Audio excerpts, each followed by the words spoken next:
There's a lot more to being a good rider than simply what the number says on your mate's stopwatch. Being faster than another rider doesn't automatically make you better than them in my book. There are other facets to include in the makeup of a good rider, and one of those is consistency.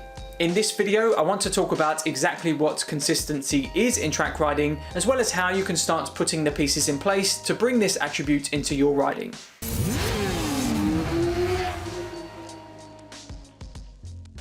Jorge Lorenzo is one of the greatest examples of the art of consistency in track riding.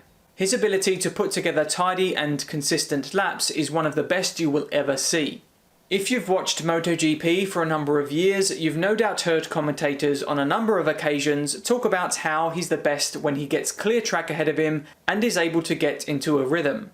That's because he's then able to utilize one of his key strengths that makes him so difficult to catch: incredible consistency at very high pace. So before we talk about how we can begin to obtain just a sliver of what Lorenzo is able to achieve, first I want to cover exactly what I mean when I say consistency. Quite simply, the ability to perform the same actions in the same places and the ability to hit the same spots on the track lap after lap. Now, it goes without saying that there will be many instances when you're not going to do this, either because of traffic or maybe because you're trying different things at a given corner. What I'm talking about here is being able to consistently hit the right spots once you know what those spots are and you have clear track ahead of you. It's a trait I think a lot of people are striving for, so here are some points for consideration in your quest to build this trait into your riding. Up first, and probably unsurprising to many, hone your visual skills. The biggest impact on consistency comes from your visual skills. Finding solid reference markers and then correctly using your vision to connect them up will give you a massive boost in your efforts to consistently hit those spots. It's where the term "you go where you look," or the more accurate "you go where your attention is focused," comes into play.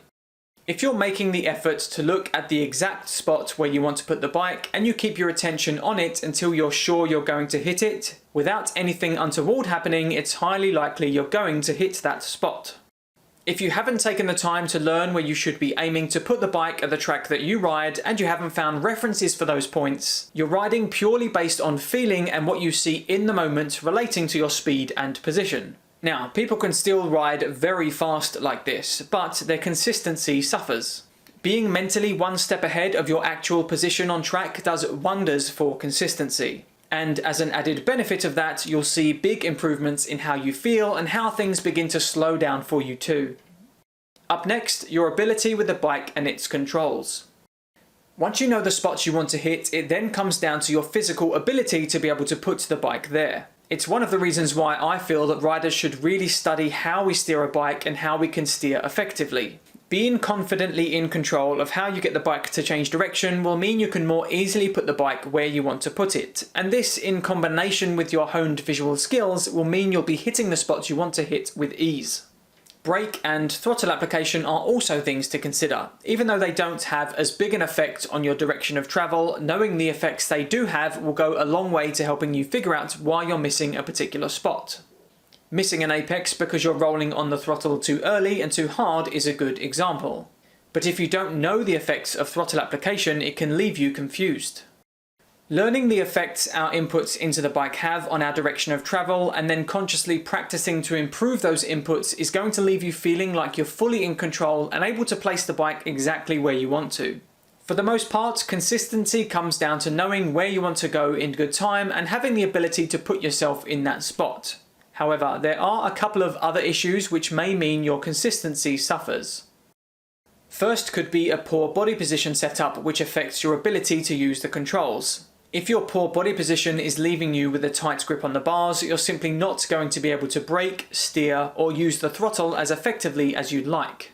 Fatigue will also have a similar effect. If you tire quickly, you've no doubt experienced how your riding becomes sloppy. In the end, if you're effectively looking at the right spots and at the right time, you're confident in putting the bike where you want, and your body is letting you do the things you're trying to do, your consistency is going to come on leaps and bounds. And this brings with it some key benefits from a rider progression standpoint too. If you know where you want to perform each action and you can do that fairly accurately, you have a good reference of everything you're doing on the track. And this allows you to more easily change parts of your riding, and if you do change them and get a result, you'll know where that result came from. Also, another benefit is purely from a safety standpoint. I believe that for learning riders, control should come before speed, because having that control first creates a much better foundation for adding speed later. And finally, and if you're anything like me, once that consistency starts to show through, you'll take pride in just how tidy you're able to ride, because it shows your technical ability is on a good level. How is consistency for you, and what areas do you think you could work on to help improve this part of your riding? Tell us about it in the comments down below, and as always, if you liked the video, then please hit the button and subscribe to the channel for more performance riding advice and guides moving forward. See you in the next one.